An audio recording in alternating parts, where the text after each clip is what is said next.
Star. Hatid sa inyo ng Ariel at C2 Cool and Clean Green Tea.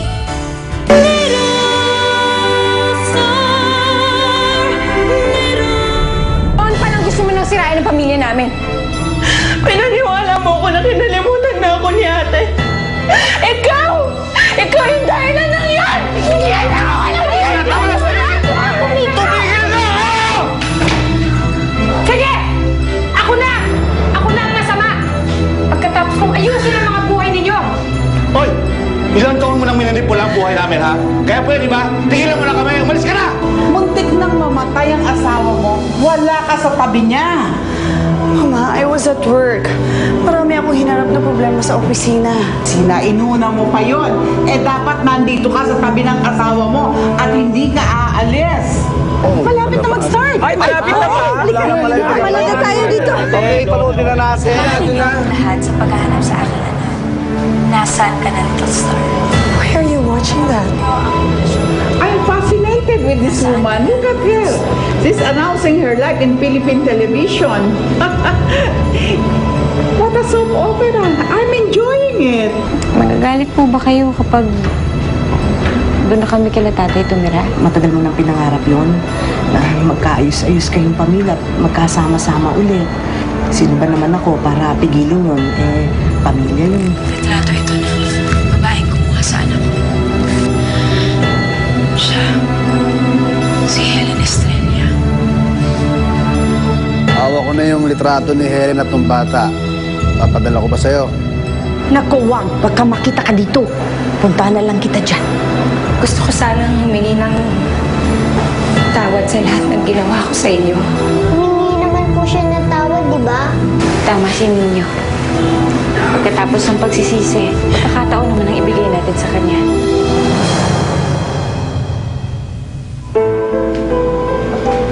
Ma, gusto niyo mo nang umuwi? No. Can I get you anything? Coffee or food? I'm fine. I'm okay. Gusto ko makita ang apo ko. What? Gusto kong makita ang anak ni Dave. Why? Why not? Anak ni Dave yun. Apo ko. Gusto kong makita. Ma, Why you keep on asking me why? I want to be with him. I want to know him. I'm sorry, Ma. I just don't understand. Galit kayo sa kabit, pero hindi kayo galit sa anak sa labas? Bata yun. Walang kasalanan. Anak ni Dave. Apo ko naman. Okay? Gusto ko siyang makita. Please.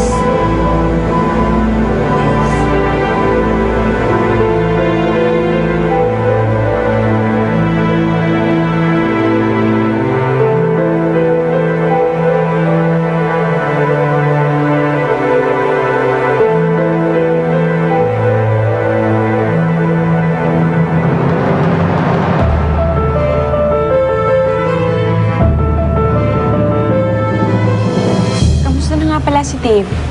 Ayun, nung minsan nga, nag-flatline eh. Pero ngayon, ano na, okay na, stable na ulit. Ay, sinama mabuti naman. Okay lang ba lumipat dito? Kanina lang. Mabuti naman at okay na kayo ng pamilya mo. Oo nga eh. O ikaw, bakit ka napadaan dito? Ano kasi, Helen eh. Kinausap kasi ako ni Bianca. Kaya usapan daw kita. Gusto kasing makita ni Madam Divina si Ninyo. Payag ka ba? Bakit daw? Gusto daw makilala si Ninyo ni Madam. Alam ko, Helen. Alam ko, hindi naging maganda yung huling pag-uusap niyo ni Madam. Pero sa totoo lang, mabait naman siya eh. Yung nga iniisip ko, boards eh. Wala naman akong karapatan tumanggi eh.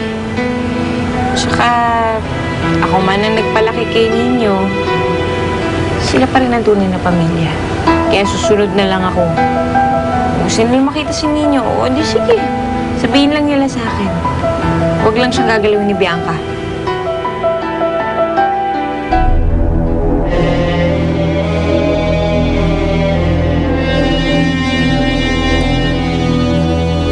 Nasaan ang litrato?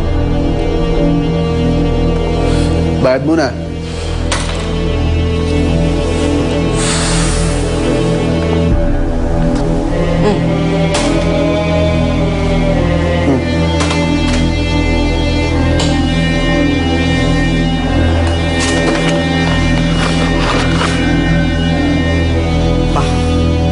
Magaling, magaling. Mayroon na kaming ipalabas.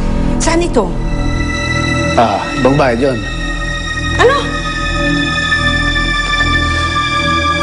Litrato lang binayaran mo eh. Babayaran kita sa susunod. Oh, hindi sa susunod ko sabihin kung saan yan. Sabihin mo na. Huwag na tayo maglokohan, Cecil. Kilala kita. Pareho tayo na ugali. Huwag mo kong isahan.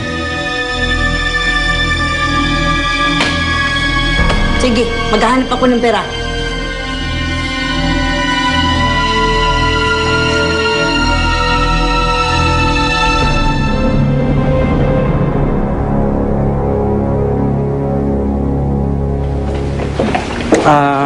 Helen, okay lang ba kung dito ka lang muna? Alam mo naman, para iwas gulo. Oh, sige. Oo. Oh, Ninyo, papakabait ka doon, ha? Nay, hindi pa rin po kayo pwedeng pumasok doon. Eh, hindi pa anak eh. Basta, antayin na lang kita dito, ha? Talaga po ah. Oo naman. Hindi ako aalis dito hanggat hindi ka bumabalik. Antayin kita. Sige na. Tara na. Helen.